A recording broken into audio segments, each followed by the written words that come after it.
কখনো গুড়ি গুড়ি, আবার কখনো ঝুম বৃষ্টি, কখনো রোদ, আবার হুট করেই আকাশের কান্না।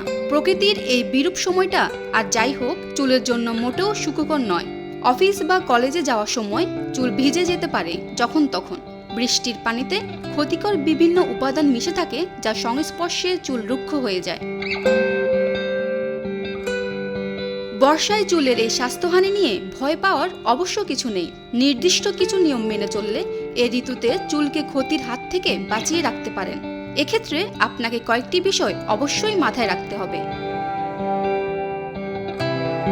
সপ্তাহে কমপক্ষে 3 দিন চুলে শ্যাম্পু করলে ভালো ফল পাবেন, তবে চুলের সঙ্গে মানানসই শ্যাম্পু ব্যবহার করতে হবে। বর্ষাকালে সাধারণত চুলের রুক্ষতার সমস্যা বেশি দেখা যায় বলে প্রতিবার শ্যাম্পুর পরে চুলে কন্ডিশনার ব্যবহার করতে হবে। চুলের আর্দ্রতা ধরে রাখতে হবে। ঘরে তৈরি প্রাকৃতিক কন্ডিশনারও ব্যবহার করতে পারেন। এই সময়ে গরমে মাথার ত্বক ঘেমে যায়, চুল হয়ে যায় তেলতেলে ময়লা। ঠিকঠাক পরিষ্কার না করলে চুলে ও ত্বকে সমস্যা তৈরি হয়। তাই বৃষ্টির মৌসুমে নিয়ম করে চুল পরিষ্কার করা উচিত।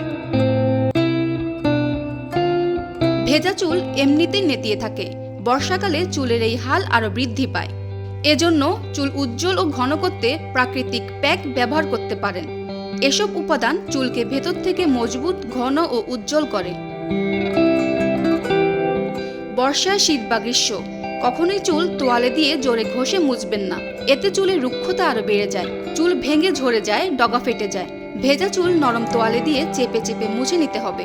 চুলের জট ছাড়াতে মোটা দাঁতের কাঠের চিরুনি ব্যবহার করতে হবে। কাঠের চিরুনি দিয়ে আঁচড়ালে চুল ভাঙে কম, রুক্ষতাও কমে। ভেজা অবস্থায় চুল আঁচড়ানো থেকে বিরত থাকুন। আগে ফ্যানের বাতাসে চুল শুকিয়ে নিন। চুলের যত্ন নিন এসব টিপস মেনে, আর উপভোগ করুন বর্ষার সৌন্দর্য।